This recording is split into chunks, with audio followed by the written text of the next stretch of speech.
रात की उस खामोश घड़ी में जब पूरा अपार्टमेंट सो रहा था, रीना ने पहली बार वो आवाज़ सुनी। किचन के अंधेरे कोने से कोई बहुत धीरे, बहुत करीब से फुसफुसाया, फिरता गर मेरो सामान। उस पल उसकी रीढ़ में जैसे ठंडी बर्फ घुस गई। कमरे में हवा चल भी नहीं रही थी, लेकिन दालान में रखी पुरानी बोतल हिल रही थी, मानो किसी ने अभी अभी उसे छुआ हो। रीना कुछ देर तक जड़ खड़ी रही, पर आवाज़ दोबारा नहीं आई।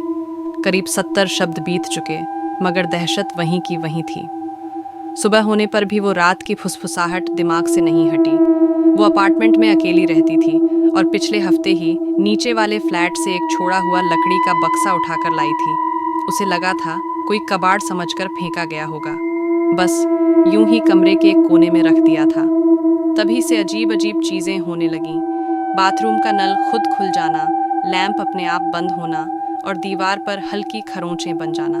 लेकिन उस रात पहली बार आवाज़ साफ सुनाई दी थी। शाम ढलते ही कमरे का माहौल और भारी लगने लगा। रीना ने बक्सा खोलकर देखने का सोचा। जैसे ही ढक्कन उठा, चारों तरफ कच्ची मिट्टी की गंध फैल गई। अंदर एक पुरानी चुन्नी, टूटी चूड़ी और एक छोटा सा लोहे का ताबीज़ रखा था। वो चीज़ें सूखी थीं, पर ऐसा लग रहा था जैसे किसी ने अभी अभी उन्हें हाथ में पकड़ा हो। उसे लगा शायद ये सारी अजीब घटनाओं की जड़ यही ताबीज़ है।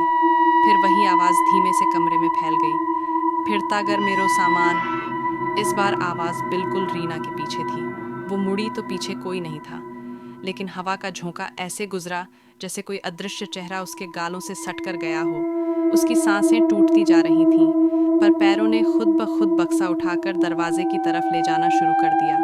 करीब 100 शब्द और बीत चुके और डर अब उसकी त्वचा में गहराई तक उतर चुका था। रीना नीचे उसी जगह पहुंची जहां से बक्सा मिला था।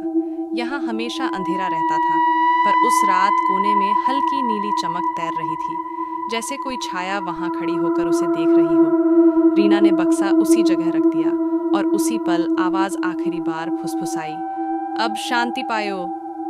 कमरा शांत हो गया, हवा भी रुक गई। रीना ने ऊपर देखा, कोई नहीं, बस खाली सीढ़ियाँ और ठंडा सन्नाटा। अगले दिन जब उसने हिम्मत करके दोबारा नीचे देखा, जगह बिल्कुल साफ थी। वो चमक भी नहीं थी और बक्सा कहीं नहीं था। तब पहली बार उसे एहसास हुआ कि शायद वो सामान किसी इंसान का नहीं था, और वो फुसफुसाहट